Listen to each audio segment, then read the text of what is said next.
Hey guys, welcome back to my channel. So today we are going to be ranking Petal by Ariana Grande. A lot of people have a lot of opinions, and so do I. I literally have an entire document detailing all of my opinions like I'm a freaking critic for music. But if you're new, I'm Sky, and here I like to do a little bit of whatever inspires me. So if you end up enjoying the video, feel free to like and subscribe. And yeah, let's just get right into the video.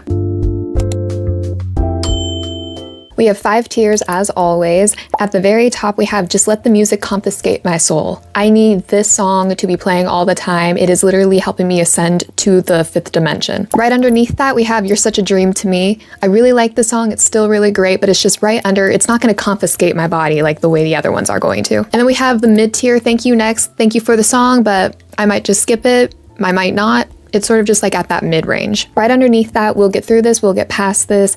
We're just listening to it to listen to it so we know the song, we're familiar with the territory of Ariana Grande's new song. And then right at the bottom we have I Wish I Hated You. It's a song that I don't really personally like. It's usually like not something I'm gonna pull for, and I'm just never seeing myself listening to this outside of this one, and I borderline don't like it. I never have hated an Ariana Grande song, let's be real. But it's going to be at the bottom for like tier ranking wise. The album starts off with Kiss Me. I think it was such a cinematic way to start the album. I originally listened to this for the first time on a TV with one of my best friends, Cassie, and I feel like Kiss Me and just this album in general, it wasn't like the best choice in retrospect after listening to it with headphones, because you can only really feel the vibe of a lot of these songs through headphones, especially with Kiss Me. Because I remember thinking, oh, I don't really like this song, listen to it with headphones.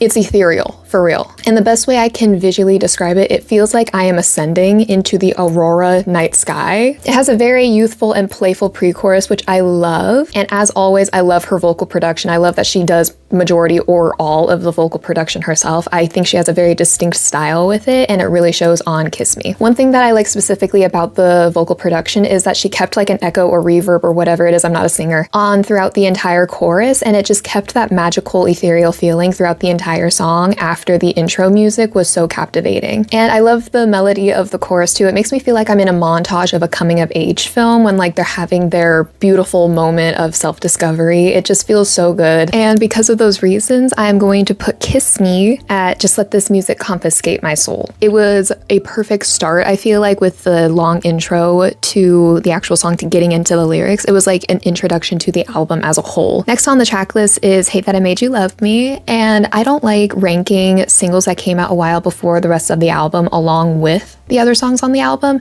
because I feel like it has an unfair advantage, because then I'm going to say that this song is my favorite because I know all of the words and it's been like in my rotation longer. So I'm going to not rank it for this one, but just know that I have a deep love for this song. Next is Petal. I love the verses, love the message. I love when singers talk about fame in their songs. It's so fun. It's like a nice change up from like the regular love song or breakup song to me, because it's like something I can't relate to. So it's nice to hear more about it from them and like their outlet. And I specifically love hearing about the idea of glorifying pain in art and for artists. I never really agreed with that. I am so intrigued by that idea, because it's like, how do we get to that point? Like, why did we suddenly decide that the best art is made when you're sad? So I agree with her. I think that it's something that you don't need to feel, but I guarantee you, like, there's probably that huge pressure of like, I have to be sad in order to pump out good music, and like, this is my job, it's my livelihood, so like, do I have to persistently be sad just to be able to live my life, in order to pay my bills, in order to do X, Y, or Z? And if you listen to Ari's songs, like anywhere in her discography, you will find happy songs, you'll find sad songs, and I do believe that she's one of those artists where like her happy songs are just as good as her sad songs. Like, it doesn't mean that we're getting less quality art just because she is in a happier era, or she's changing her avenue on how she is expressing herself to us. I think that it's a very strange way to look at an artist being like, oh, you're happy, so you're gonna make bad music. And the chorus, the way it sounds, it literally makes me feel like I'm a spy. Along with like The Boy Is Mine and True Story from Eternal Sunshine, it makes me feel like I'm a spy. Like, with its smooth melody and like spooky instrumental, it makes me feel like I'm supposed to be like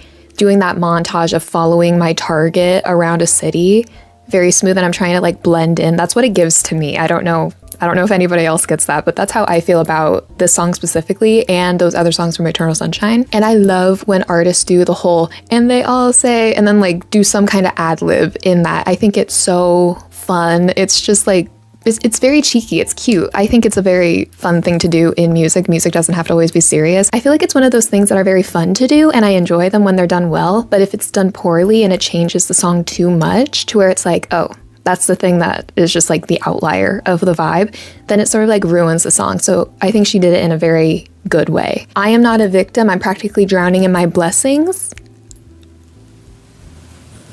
Girl, that was good. That bars.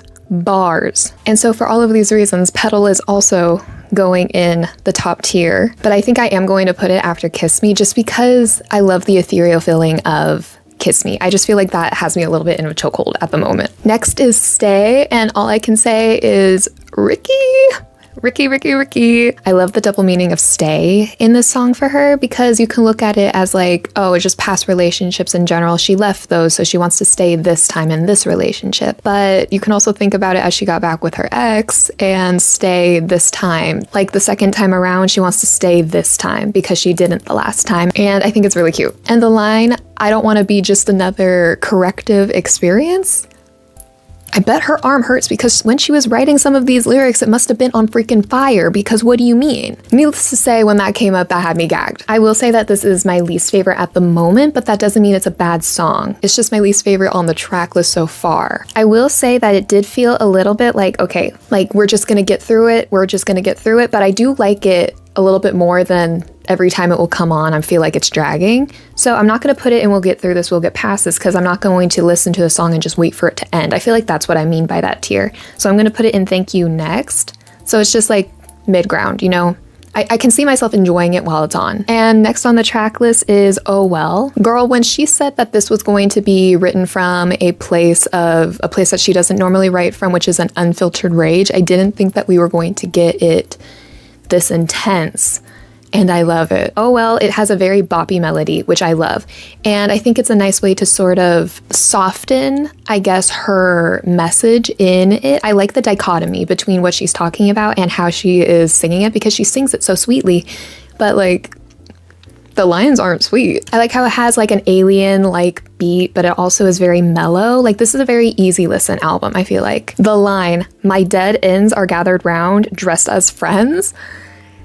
When I say like these lines, like she has some real like kicker lines in this album. I've never been so like from an Ariana Grande album, because it's like, usually it's like so like poetic and all of that stuff. Now she's just like boom, boom, boom. And I love it. I love this way of her writing. I think it's so unique and, like she said, very experimental. It's very in your face, and I enjoy that a lot. I also really love the line, I play all the parts I'm supposed to, right? And I'll just throw a band-aid on my whole life. And I think it's so good. It's so good. And for this song, I specifically really like the ending. I love when songs don't usually end with the chorus. Like songs usually end with the chorus. I love when ones don't sometimes. Like this song actually has an outro rather than another chorus. Like we're just looping through it again to like give it cohesion. This one feels like it was an intentional ending. Like it felt like we were left with a thought that we were supposed to let sink in throughout the instrumental playing it out. Like if that does that make sense? I feel like I'm not articulating well. I'm going to put Oh Well. You're Such a Dream to Me. I really like that song. Next up is Big Feelings. I love the confidence in this song. It was literally crazy. This whole song literally did have my jaw on the floor, because I forgot that we could get like this level, get to this level on an album. And the chorus melody, oh my God, it has me in a chokehold. I love this song so much. I claimed this song before listening to it. I was like, I think I'm gonna like that one, just because I think it's such a, first of all, saying someone has big feelings, it's so funny to me. So I was just like, I'm going to go out on a limb and claim that one. And it obviously paid off, because the song was freaking amazing. It is so cheeky, and I love a cheeky song. That's why I love Sabrina Carpenter's music. It's so fun, it's so flirty. And I also love how no matter what, her like branding has become astrology and stars and something like that. And she incorporates it in a very cute way. Like you can blame it on your star sign, you can blame it on whatever. I think it's cute that she has like that consistent branding, and it's just like something I think she really enjoys in real life. So it's cute to see it in her music. And I love how she's very easily able to stick to it without it becoming corny. My favorite line on this song is, I've been told I have healing properties. I love that. I love the idea of thinking of yourself like that. That's so cute. You're like a crystal, you're like a nice rose quartz. And with this song specifically, I like it how it is one of those songs that are very upbeat, it's very happy, but it doesn't need to be super in your face and super like loud and whatever. It doesn't need to have the most high energy for it to be upbeat and happy. It's very chill, it's laid back. This is my favorite song on the album at the moment, so I'm going to put it straight to the top. Next is Freak, and when I was originally looking at the track list for Petal, I thought that it was going to be more of like a freaky song. I love how it's not. I just love the anger in this album. I really, really do. The instrumental immediately off the back is freaking gorgeous. I love like that kind of guitar sound. It reminds me so much of Imperfect for You from Eternal Sunshine. And one thing that I love the most is I love imagery. I love a little bit of a poetic take in songs. And so I love the imagery of the flowers and seeds in the pre-chorus. And I really enjoy the idea of having a conversation in the chorus.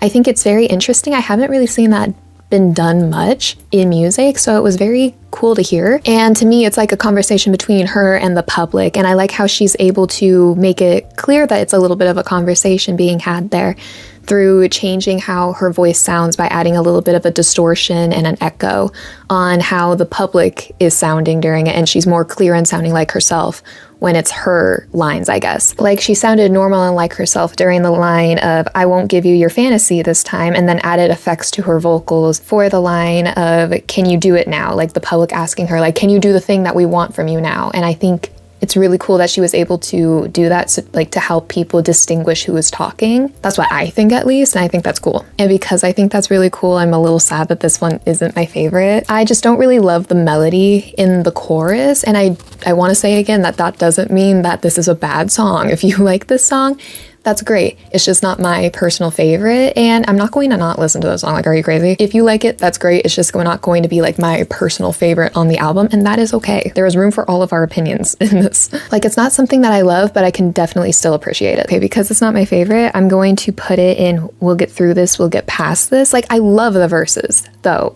I don't want to sleep on the verses. Love the verses, it's just the chorus that I'm like, it's just not my personal vibe. Okay, next is Warning Signs, the interlude of this album. And as long as I have been a fan, I have loved all of her interludes. I've been an interlude fiend my entire life.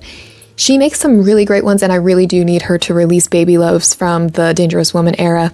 I need that bad. I need to listen to that. It's so unfair to me. I need it. Warning Signs, I think, is my most favorite one. It is so good. Oh my god, I have so many opinions. First of all, the instrumental is absolutely gorgeous. I love how all of the songs, like instrumentally, sound very similar to each other, but they're so distinctly different. It is both somber feeling, not the singer, but like very just the adjective somber, and yet magical sounding at the same time. I love each and every one of the flow changes that she had melody-wise. And that's very rare for me. Usually I'm like, oh, like I wish it stayed, or it like was a little bit different. I loved each one. That's a rare occurrence. And how it changed halfway through to a more dark vibe. When I listened to it, I'm like, so I love dark pop, and I love more in-your-face instrumentals to where it feels like I'm being beaten while listening to it. I love how it's just like in your face. I loved it. It was amazing. And I love how in this song she's calling out the hypocrisies of being in the spotlight. Like, people will want one thing from you and you'll give it to them and it will be great, and then like you'll do something similar or a little bit different on your own accord because you're a person, and then they'll switch up on you. Like, you are loved and hated within the same breath from some people. And then they listen to the things that they want to hear, but they're not actually hearing you. And I love that like message in songs. That reminds me a little bit of Purple Lace Bra by Tate McRae. She talks about saying things, but like, you know, her like gorgeousness and how she looks and how she dresses, sometimes like people don't pay attention to what she's actually saying. And specifically at the very end of the song, I love how she distorted her voice a little bit to where it got louder, and she made the effect sound like she's blowing out the microphone with like yelling so loud. When she says is that she wishes somebody would hear her, it literally comes across like a cry for help, or like a cry for like just like when you finally hit that breaking point and you just release your anger. It is perfect at the length that it is. I know that there are a lot of people out there that listen to like shorter songs, not just by Ariana Grande, but by people in general, that wish that shorter songs were probably longer. And it's because they really just like that song and they want it to be a little bit longer, so it will just go through the chorus another time or like have another verse, whatever, have a all too well Taylor Swift 10-minute version moment. Love. I've never thought that I would learn all of the words to a 10-minute song. It's very impressive. I love that song. But like I see a lot of people saying that they wish shorter songs were longer, and I really don't think that about this song for once. Like I really am just like, this is the most perfect length for this song. Like sometimes you don't need to have songs be super long in order to get your message across. And I'm happy it didn't have like another verse. I feel like it's perfect the way that it is. I feel like the message might have changed or shifted a little bit, and that's why I think it's like perfect at this length. Like if she made it longer, it would have felt less like a punch and more like a performance, I guess. Needless to freaking say, based off of my dissertation review of that song, this is going at the very tip top, and that's an interlude. I feel like that is an impressive thing to do, is to make an interlude somebody's favorite off of the album so far. Are you kidding me? Next is Like I Do. I did not think we were going to be getting rock-inspired Ariana Grande at the ripe 2026. Oh, she took 2026 as the new 2016 to the absolute maximum, because this feels very Dangerous Woman. This is if I were to sit down and talk to her and tell me what I want from a song. So at the very beginning of the song, she has a lot of vocals that introduce the song, right? It reminded me so much of those old Barbie princess like movies from like the 2000s. I literally live for this kind of vibe in music, to where it's a little bit of like a dark rock pop merge.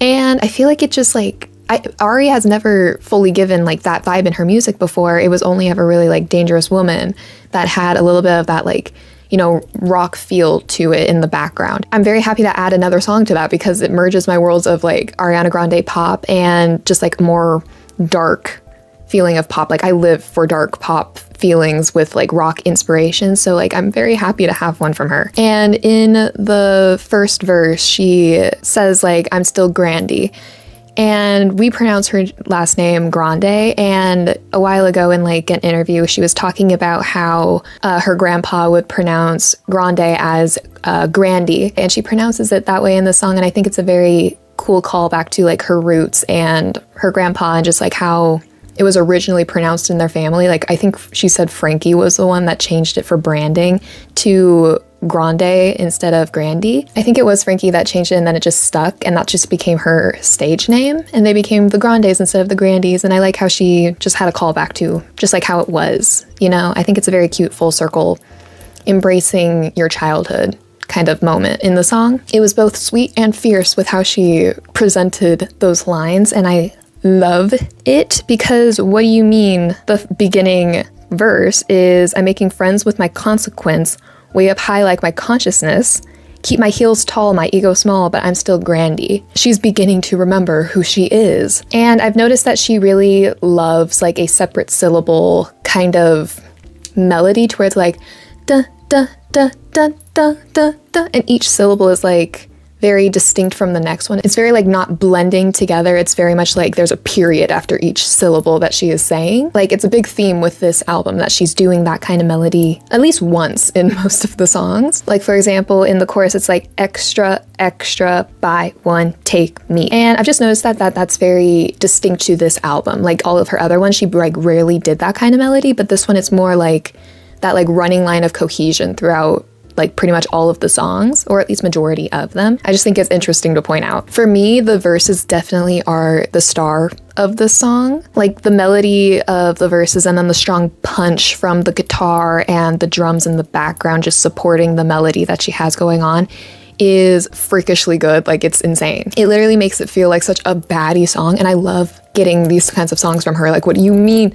I need more of these songs. I need an entire album of songs exactly like this flavor. Like I do, I need more of these. And like I've been saying, we're just gonna keep on getting new revelations as we go through this album. This is my favorite song so far on the album. So we're going to put this one all the way at the top, right before Warning Signs, Big Feelings, Kiss Me, Petal. We are coming in at the top. Next is Never Get Over Me. From the vocals to the instrumental to the lyrics, it's so chill. I can see myself listening to it on a beach, if that makes sense. Like I'm just lounging. That's what I mean by this song. And I think for myself with this song specifically, It's one of those songs where I find nothing wrong with it. Like, I do enjoy the song while listening to it. It's just I don't see myself picking it. And I also do want to note the intro for it with like the cute little bells is really cute to me. I like that. It reminds me a little bit of Christmas. I do definitely think that this is like an ego boost song though. So it is going on a few playlists. It's just I don't see myself choosing it to be like played right here, right now, immediately. It will come through its rotation whenever it does. I'm not going to rush it. So I think for this song, I'm going to put it in Thank You Next because it is a really good song, but I just don't see myself picking it. So I'm going to put it above Stay. I think that matters to me. The order of that matters. And next up is Bad Thing, Bunny Hop. My friend Cassie pointed this out to me when listening to it with her.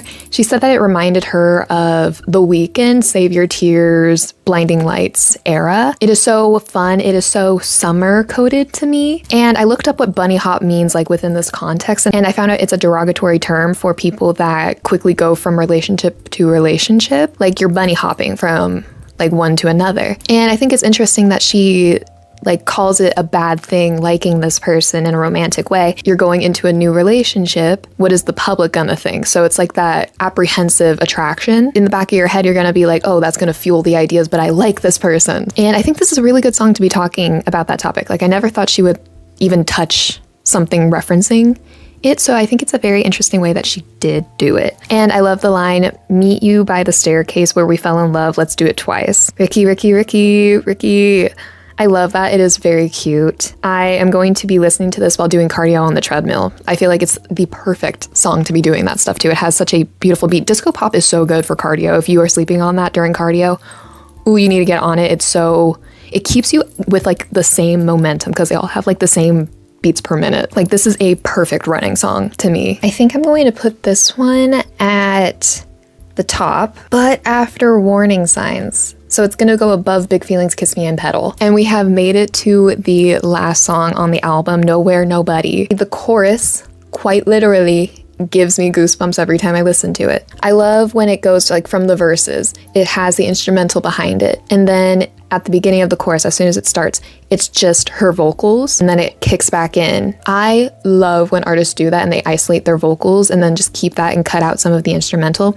It makes it feel so like romantic, so intimate with the voice. I feel like it just makes it so beautiful sounding for the song. It's a very nice romance song. And the line, been holding hands with so much complexity since I was 5, but we've done all right. It almost made me cry. I love how she phrased it in a way that like, oh, we've done fine, like we've done all right with everything. It's like her and her younger self, and I think that is such a cute way to phrase it. And I really love how she uses that kind of imagery in the videos between performances at the Eternal Sunshine Tour. Like the Eternal Sunshine Tour literally has an entire storyline being presented to you through film that she helped direct. It's not just a concert, it's a movie at that point. And I think it's so cool. I watched somebody compile all of the videos together on YouTube, and it's such a beautiful thing. Oh my God, it's so cute. And the song, it is so, so romantic. To me, this is the love song. It is the love song on the album. And I think it's a very sweet way to end the album off of, based on like how much anger was in the majority of the beginning half of this album. It's very sweet that we end on like a little bit of a lighter note. One thing I will say about this song is I really was nervous. I thought it was going to be something to where it's like she wants to go nowhere and be nobody, you know, like just like escapism, and it would be like a goodbye ending the album.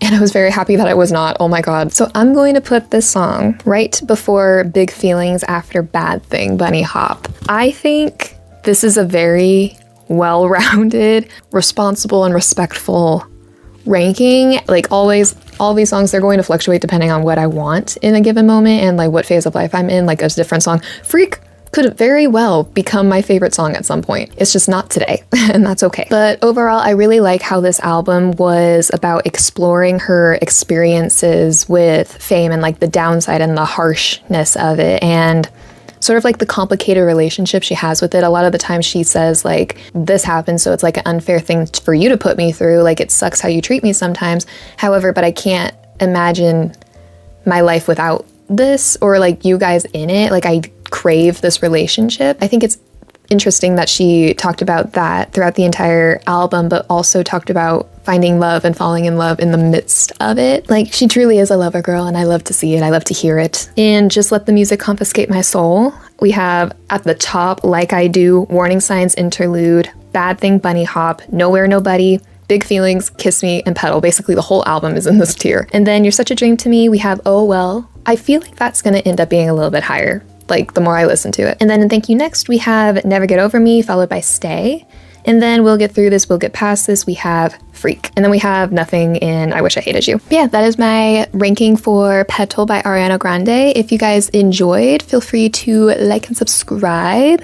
And feel free to let me know what, first of all, other albums you would like me to rank. I'm really enjoying doing this. And also let me know what your favorite song and least favorite song on Petal is. And also if you did like a claiming thing before you even listen to the album, it's like where you choose a song that you think you're gonna like. Let me know what you thought your favorite song was going to be and then what turned out to be your favorite song on the album. But yeah, thank you so much for watching, and I will see you guys next time.